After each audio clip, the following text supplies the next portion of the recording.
Lesson number 1. Never believe a prediction that doesn't empower you. When I was born, the doctors told my parents that I would be dead within the first 24 hours of my life. 35 years later, all those doctors are dead.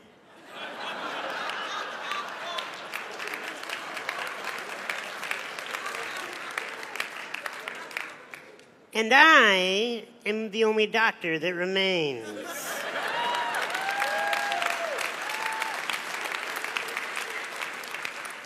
Never believe a prediction that doesn't empower you. How many predictions have been thrown at you your whole life? If you believe predictions that do not empower you, you will wither away and die.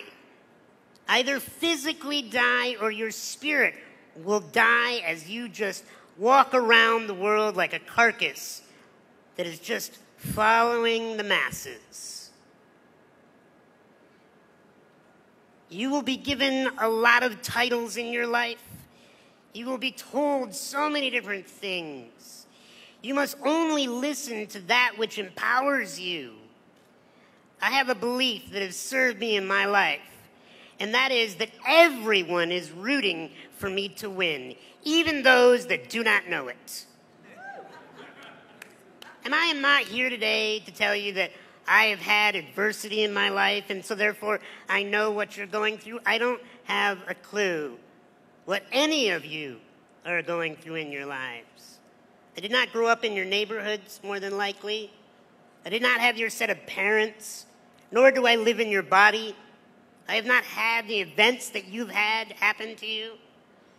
I can tell you I'm only an expert on one thing, and that's how to be me. And I do it well.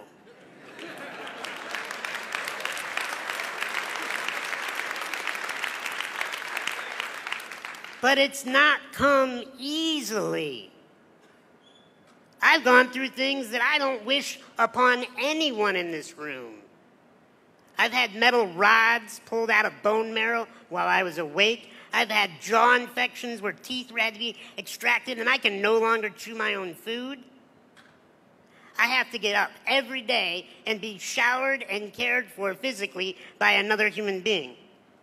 Fortunately, she's a gorgeous woman that I married.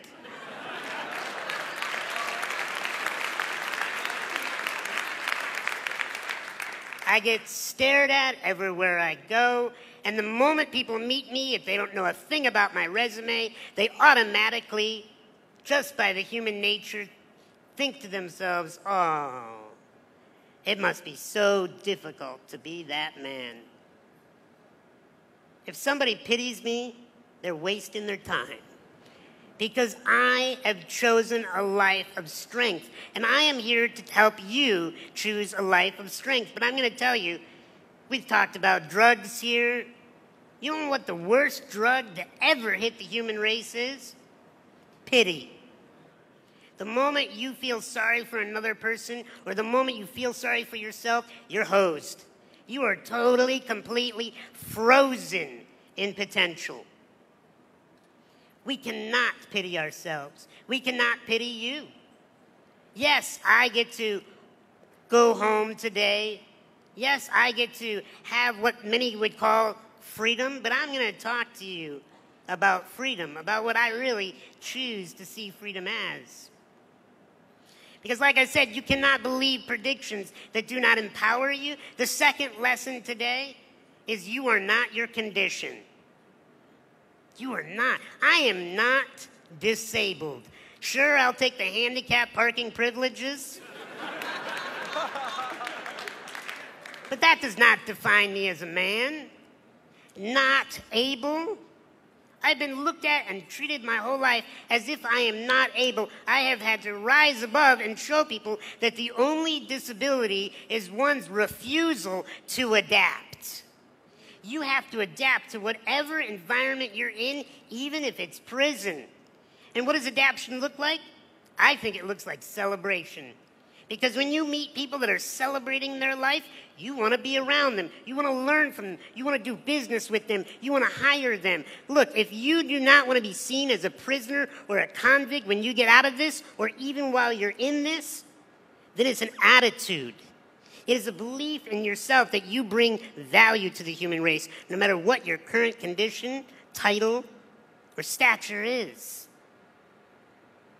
Because if I believe that I'm disabled, I would wither up, I would be shy, I would be insecure, I would be afraid, I would act like I need your help.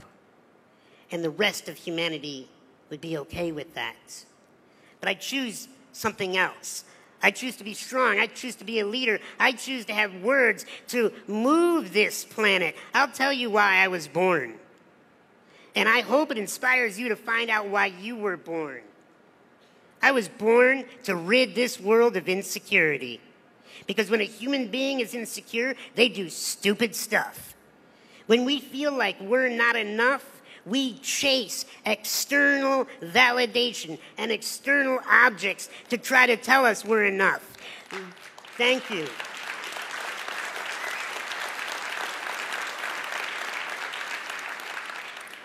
You are enough. I'll tell you, I made a pledge as a therapist to love all human beings no matter what they've done. Because deep down inside, I've found that every human being just wants to be loved. Even if they're tough, even if they're scary, even if they're vicious, you get them in the right position at the right time, they'll tell you the truth.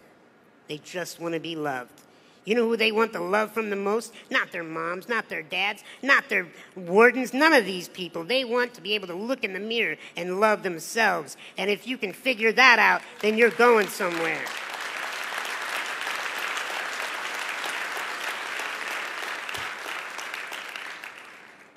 But you cannot feel sorry for yourself. When you feel sorry for yourself, you will wither. But there's a contradiction to feeling sorry for yourself. It's the opposite extreme. It's what I call bullying yourself, beating yourself up, being your own enemy and telling yourself that all those predictions, those negative opinions, they're true, they're right, you're washed up failure, you're not going to amount to anything. Bullying yourself is the most dangerous thing that you could do.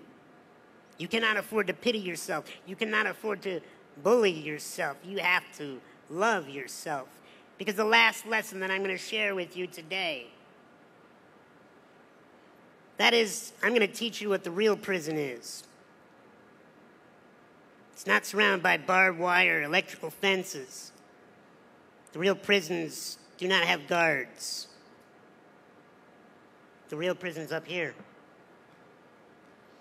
And we all got it. We all have a mind that chatters, so often won't stop chattering. Do you know where your salvation is? It's not outside these walls. I've met so many people that are so extremely successful and famous that are in prison because they're stuck in their minds, bullying themselves, pitying themselves. True freedom is dropping down out of that mind. And what my wife has taught me is drop into your heart, into mastering this beating thing that is more than just sending blood to the extremities. What is it doing? It's sending emotional possibilities, infinite possibilities of choice in our behavior, in our life, in our attitude. When you love yourself, whether you're sleeping on a prison cot or in a mansion, whether you have food in your belly or you don't know when your next meal is coming, when you love yourself, when you learn to master your emotions, then and only then are you free. I love you, each and every one of you, and I wish you freedom within these walls. God bless.